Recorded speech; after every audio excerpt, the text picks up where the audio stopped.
ભાવનગર લઠ્ઠાકાંડમાં વધુ એક વ્યક્તિનું મોત થયું છે। સુરતમાં સારવાર લેતા સંજય ડોડિયાનું મૃત્યુ થયું છે। બ્રેન ડેડ જાહેર થયેલા સંજય ડોડિયાનું મોત થયું છે।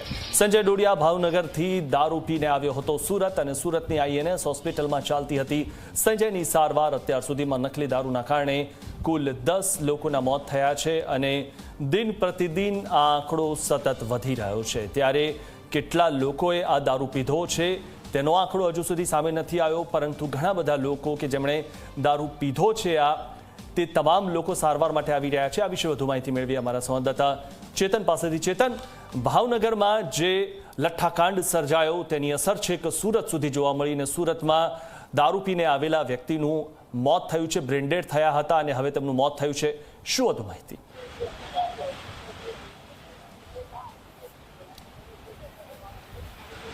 જી બિલકુલ થી ભાવનગરમાં જે રીતે લઠ્ઠાકાંડ સર્જાયો હતો ત્યારબાદ દર્દીની સંખ્યાની સાથે મૃત્યુઆંક જે છે તે સતત વધી રહ્યો છે। જે મૃત્યુઆંક છે તે 10 ઉપર પહોંચી ગયો છે। ખાસ કરીને ભાવનગર લઠ્ઠાકાંડની અસર હવે સુરત પર પણ જોવા મળી રહી છે। ભાવનગર નો રહેવાસી જે સંજય ડોડિયા જે છે તે દારૂ પીને સુરત આવ્યો હતો, પરંતુ સુરત આવ્યાની સાથે જ સંજય ડોડિયાની જે તબિયત છે તે લથડી હતી। શરૂઆતના સમયે તેને ખાનગી હોસ્પિટલમાં સારવાર માટે ખસેડવામાં આવ્યો હતો, પરંતુ હોસ્પિટલમાં જ્યારે સારવાર ચાલી રહી હતી ત્યારબાદ એકાએક સંજયનું હાર્ટ બંધ થઈ ગયું હતું। ત્યારબાદ પમ્પિંગ કરવામાં આવ્યું હતું અને બાદમાં વધુ સારવાર માટે સુરતની INS હોસ્પિટલમાં ખસેડવામાં આવ્યો હતો। 19મી તારીખે સંજય ડોડિયાને બ્રેન ડેડ જાહેર કરી દેવામાં આવ્યો હતો। તેના જે ઓર્ગન છે તે દવાથી જ માત્ર ચાલી રહ્યા હતા।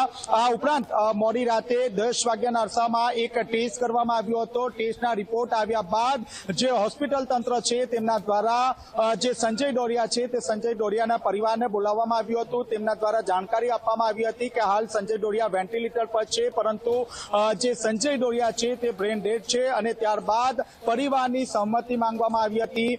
સવારે 11 વાગ્યાના અરસામાં જે પરિવાર છે તે પરિવારને ફરીથી હોસ્પિટલ તંત્ર દ્વારા બોલાવવામાં આવ્યું હતું અને તેમની સંમતિ માંગવામાં આવી હતી। પરિવારની સંમતિ મળતાની સાથે જ સંજય ડોડિયાનું જે વેન્ટિલેટર છે તે કાઢી નાખવામાં આવ્યું હતું અને હાજર તબીબે સંજય ડોડિયાને મૃત ઘોષિત કરવામાં આવ્યો હતો। જે રીતે સંજય ડોડિયાને મૃત ઘોષિત કરવામાં આવ્યો હતો ત્યારબાદ સ્થાનિક ખટોદરા પોલીસ મથકના PI અને જે ACP છે દેસાઈ સાહેબ તેઓ બંને અહીં આવી પહોંચ્યા છે। સૌથી મહત્વની વાત છે કે સંજય જ્યારે ભાવનગર પહોંચ્યો હતો, ભાવનગરમાં દારૂ કોની પાસેથી ખરીદ્યો હતો, કેટલા રૂપિયામાં ખરીદ્યો હતો અને ક્યાંથી ખરીદ્યો હતો તે અંગે પોલીસે વધુ તપાસ હાથ ધરવામાં આવી રહી છે।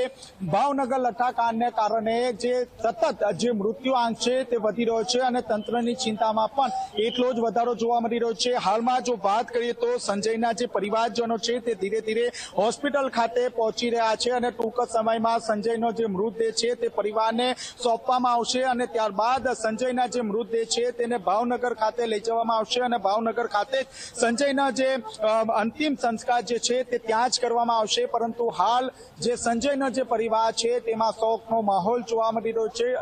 ક્યાંક ને ક્યાંક પરિવારને આસ હતી કે સંજયનો જીવ બચી જશે, પરંતુ 19મી તારીખે બ્રેન ડેડ જાહેર કરી દેવામાં આવ્યો હતો। જે મગજ સુધી ઓક્સિજન પહોંચવો જોઈએ તે ઓક્સિજન પહોંચ્યો ન હતો, જેને કારણે તબીબ દ્વારા તેને મૃત ઘોષિત કરવામાં આવ્યા હતા। રાત્રિના સમયે ફરી એક વખત જે બ્રેન ડેડ હોય છે તેને એક રિપોર્ટ કાઢવાના હોય છે, આ રિપોર્ટ કાઢવામાં આવ્યો હતો અને સમગ્ર જે રિપોર્ટથી માહિતગાર જે છે તે મૃતકના પરિવારને કરવામાં આવ્યો હતો અને ત્યારબાદ આજે પરિવાર દ્વારા નિર્ણય કરવામાં આવ્યો છે કે વેન્ટિલેટર હટાવવામાં આવે અને વેન્ટિલેટર હટાવી દેવામાં આવ્યું છે અને સંજય ડોડિયાનું જે છે તે મોત નીપજી ચૂક્યું છે। ત્યારે પોલીસ હવે હરકતમાં આવી છે અને હાલમાં જે દારૂ જે છે તે ક્યાંથી કોની પાસે લીધો હતો તે અંગે તપાસ હાથ ધરવામાં આવી રહી છે।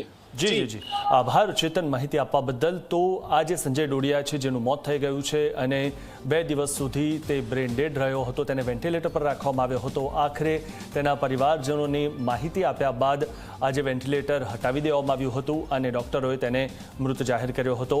તો ઝેરી દારૂ પીવાના કારણે આ સંજય ડોડિયાનું મોત થયું છે। તે ભાવનગરથી દારૂ પીને સુરત આવ્યો હતો અને સુરતમાં તેને મોત મળ્યું।